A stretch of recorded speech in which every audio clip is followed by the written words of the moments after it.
What's up, guys? Welcome back to my channel. If you're a subscriber and if you're new, welcome. Today, as you can tell by the title, this is going to be a story time about when my doctor almost killed me. My OBGYN, to be specific. So it started when I was pregnant at 20. I was pregnant at 20, had my daughter at 21. Now, in between that time, I felt very uncomfortable. I was very tiny, like I'm 5 feet tall, and the highest I weighed before my daughter was like 97.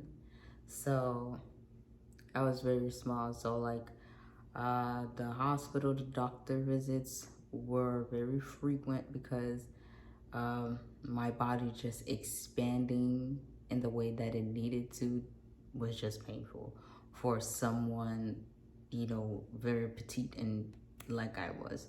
So, you know, had doctor visits and maybe like a few months in, I started noticing swelling. At first it wasn't anything crazy, but as time progressed, maybe in like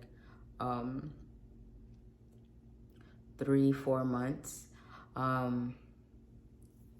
it started to get painful. So when I do go to the doctor, I would talk to him. I would tell him like, you know, like I'm worried because like my foot is swollen, hands, like, you know, like my nose expanded, which I know there are pregnancies and when you know your nose expands, but it just it didn't feel right. It just didn't feel right. It didn't feel like it should be, like the swelling should be this uncomfortable. And I would talk to him about it and he would just kind of just brush it off, and it was just like it was a problem because one, like I did not feel like I was being heard. Two, I didn't know many OBGYNs in my area that took my insurance. So I chose him from recommendation. So which, side note, please don't do that. Do not take somebody's recommendation for any doctor. Like, do your due diligence, do your research, like, do your background work, like, do your own homework before. I mean, you know, you learn, you know, and I learned a big lesson because had I done my homework and not just taken recommendation, I wouldn't have been in the predicament that I was in. We'll just say that. So I'm getting closer to like 5 months, and you know, I'm going back and forth to the doctor and the hospitals. There is like, okay, I'm fine. You know what I'm saying? It's just like nobody is picking up anything that they should pick up that I later on found out. So like all in all, like medically, everyone just trash. They did not do their homework at all. But by the time I was 22 weeks, you know, like the discomfort, you know, it got worse. But he would just say, this is how pregnancies are. This is expected. It's nothing to worry about. And me being 20 and not really haven't been around anybody through the full term pregnancy. So, you know, I'm like, okay, he's an OBG, you know, he know what he's talking about because he deals with pregnant women for a living, right? So I take him on his word. And then one night I call him and I'm just like, I don't feel good. Like, I feel like I'm having, you know, Braxton Hicks, I believe the word is. And like, I really do not feel good. Like, I feel like, you know, like I can go into early labor. That's how uncomfortable I am feeling. And he was so inconsiderate and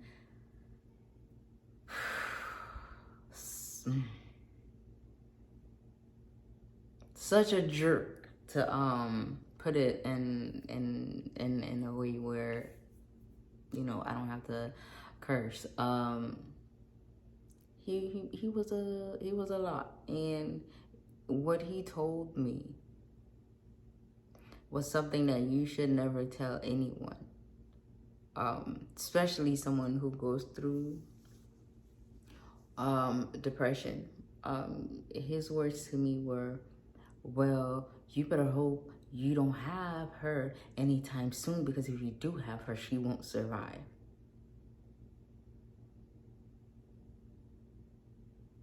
And when he said that, my heart like sunk to my back end, because it's not something that you expect your doctor to say to you, but that is specifically verbatim what he said to me. And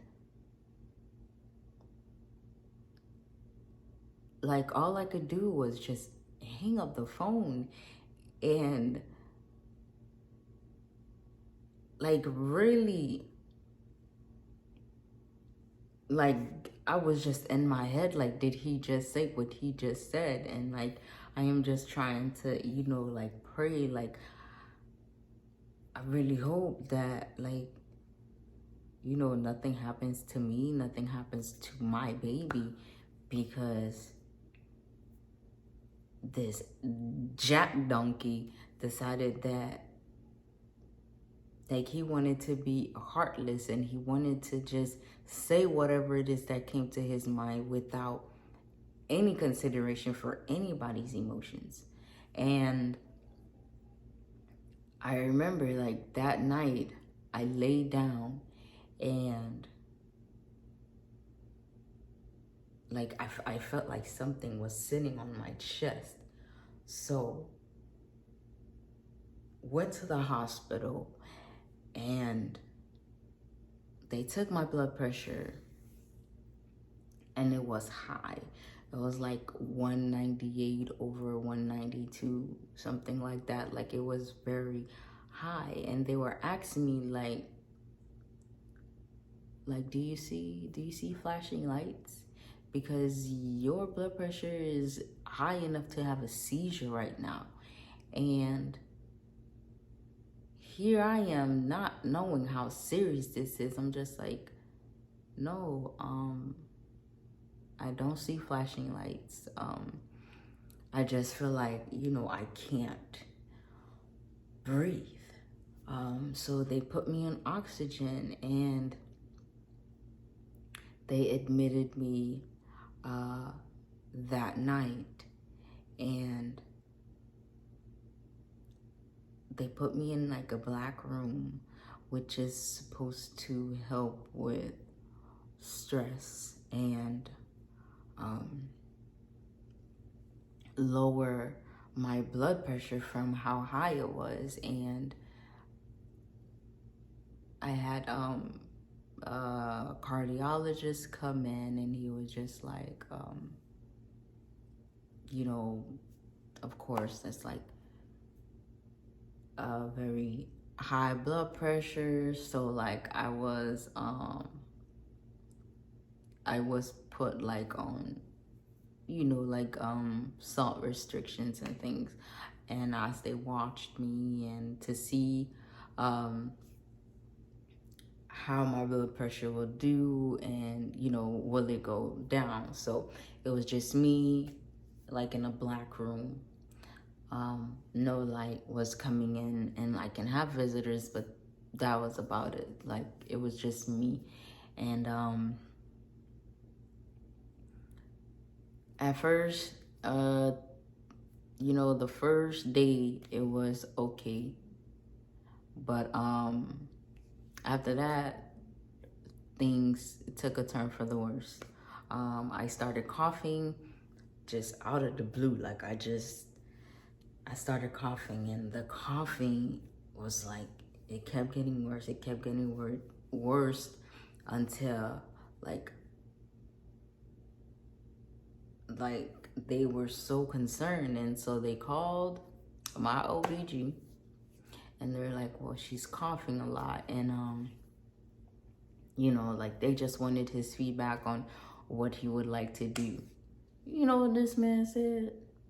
This man said, give her some Robitussin. She might be sick. And they came to me with the, with what he said, and I'm just like, Robitussin? How have I been in isolation? No one who was sick came to see me. And he thinks I have a cold. And y'all gonna give me a Robitussin. Okay. So they give me the Robitussin. Obviously, it doesn't work. Coughing gets worse continuously, and now I am coughing and spitting up blood. So now they're even more concerned. So that's where they came. They asked me, can they do an oxygen level test on me, because the more I was coughing, the more like I would be in and out of consciousness. So I would have like these episodes where I'd be in mid conversation, and then I'll just go to sleep, come back, and finish with like, it's like I'm coming in and out, in and out. So you know, they had all the monitors on me so they can see that my oxygen levels was dropping. So I had my oxygen level test, and since I was pregnant, I also had to sign off for an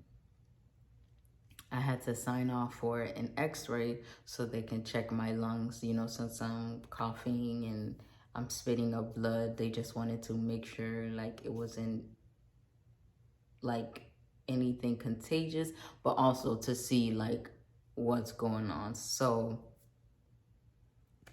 turns out I had I had severe preeclampsia. I will put the definition to preeclampsia down below, but you know, in like a short description, preeclampsia is like high blood pressure on steroids.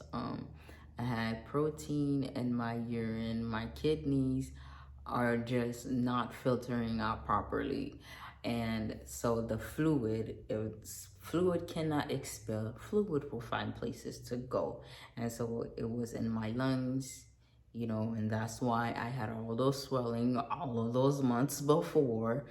Hand swelling, lungs full of fluids, which is why I was going in and out of consciousness. Like I have fluid everywhere that it doesn't need to be, and it is not supposed to be, and anywhere that it is dangerous for it to be.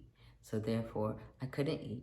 I was on liquid restrictions, which meant that my daughter was also dropping weight. And my cardiologist came and, I had to make a decision. They cannot treat me for all of my complications while being pregnant. And if I don't have that much oxygen, my daughter doesn't have that much oxygen either. So I had to make the decision to have emergency C-section right then and there, so that they can save my life